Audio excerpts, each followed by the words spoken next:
ఎమ్మెల్యేలు దానం నాగేందర్, కడియం శ్రీహరిపై అనర్హత పిటిషన్లు స్పీకర్ గడ్డం ప్రసాద్ కుమార్ డిస్మిస్ చేశారు. ఇద్దరు ఎమ్మెల్యేలు పార్టీ మారినట్లు ఆధారాలు లేవని స్పష్టం చేశారు. ఈ అంశంపై ఎమ్మెల్యే దానం నాగేందర్ స్పందించి కీలక వ్యాఖ్యలు చేశారు. స్పీకర్ పరిధిలో నేను ఎలాంటి తప్పు చేయలేదని చెప్పారు. పార్టీ అధ్యక్షుడిగా కేసీఆర్ నన్ను వివరణ అడగలేదని దానం వెల్లడించారు.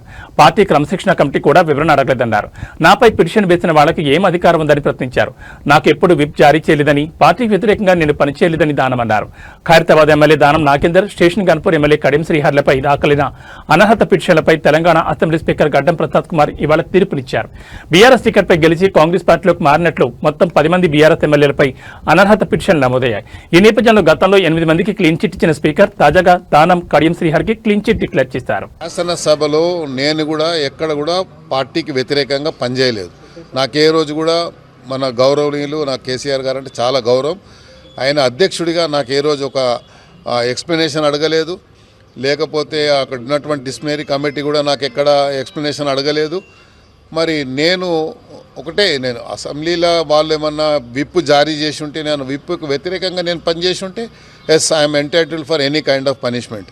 కానీ నాకు ఎక్కడ కూడా విప్ కానీ అవన్నీ ఏమి ఇవ్వలేదు. కాబట్టి నేను ఆ స్పీకర్ పరిధిలో మాత్రం నేను పొరపాటు చేయలేదనేది నేను నమ్ముతున్నాను, నేను విశ్వసిస్తున్నాను. కాబట్టి నా ఆర్గ్యుమెంట్ అదే, నా అఫిడేవిట్ అదే ఇచ్చాను. ఇప్పుడు వేసిన వాళ్ళకి ఏం అధికారం ఉంది అని నేను అడుగుతున్నాను. ఇప్పుడు ఎందుకు ఇప్పటిదాకా అడగలేదు, మీరు చెప్పారు కాబట్టి అడుగుతున్నాను. నన్ను అడగాల్సింది నా అధికారం ఎవరికి ఉండే, గౌరవ అధ్యక్షులు కేసీఆర్ గారికి ఉండే. వేసిన వాళ్ళకి ఇప్పుడు ఏం అధికారం ఉంది? వాళ్ళకి ఏమన్నా మ్యాండేట్ ఇచ్చారా, లేకుంటే వాళ్ళకి ఏమన్నా అథారిటీ ఇచ్చారా? వాళ్ళకి ఏం లేదు. వాళ్ళు కూడా నా లేకనే ఒక ఎమ్మెల్యేలు వేసిన వాళ్ళు ఒక ఎమ్మెల్యేలు, పార్టీ తరఫున వేయలేదు. వాళ్ళు వ్యక్తిగతంగా వాళ్ళు వేశారు. నేను నా వ్యక్తిగతంగా నాది అఫిడేవిట్ నేను వేశాను. So I'm not scared for anything. నేను అదే మళ్ళీ చెప్తా ఉన్నాను. నేను భయపడేవాడిని కాదు. ప్రజాక్షేత్రంలో అవకాశం వస్తే మళ్ళీ ప్రజాక్షేత్రంలో తప్పకుండా నా ప్రజల యొక్క ఆశీర్వాదంతో మళ్ళీ ఒకవేళ నాకు వ్యతిరేకంగా ఇవాళ ఒకవేళ వచ్చిన జడ్జిమెంట్ వస్తే తప్పకుండా దేవుడి దయ వల్ల మళ్ళీ ప్రజాక్షేత్రంలో పోరాడి నేను మళ్ళీ శాసనసభ్యుడిగా మళ్ళీ మీకే అడ్రస్ చేస్తాను. స్పీకర్ గారి జ్యూరిడిక్షన్లో నేనేం పొరపాటు చేయలేదని స్పీకర్ గారికి ఇచ్చాను. నేను జస్టిఫై చేసుకున్నాను దాన్ని. మరి నేను ఎందుకు జస్టిఫై చేశానంటే నేను ఇచ్చిన స్టేట్మెంట్ కరెక్ట్ అని నేను నమ్ముతున్నాను. ఎందుకంటే స్పీకర్ గారి జ్యూరిడిక్షన్లో నేను తప్పు చేయలేదు కాబట్టి నాకు ఆ విశ్వాసం.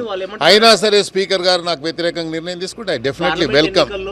నేను చెప్పేది ఏంది, నేను అక్కడి నుంచి నా వ్యక్తిగతంగా నేను మెంబర్షిప్ తీసుకోలేదు, ఇక్కడ నా membership వదులుకోలేదు.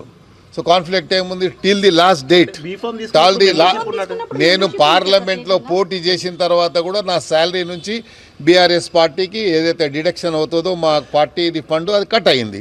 But they are not suppose to take that. ఇవన్నీ సరే ఇక లీగల్గా పాయింట్స్ మనం చెప్పకూడదు. స్పీకర్ గారు ఏమి ఇస్తారో అనేది మీకు ఎంత యాంగ్జైటీ ఉందో నాకు కూడా అంతే యాంగ్జైటీ ఉంటుంది, న్యాచురల్ అది. సో నేను యాంగ్జైటీ ఉన్నా పోరాటం చేసేవాడిని. పోరాటంలో యుద్ధంలో ఒక పులి లేక పోరాడుకుంటూ వచ్చాను. మళ్ళీ అదే పోరాటం కొనసాగింది.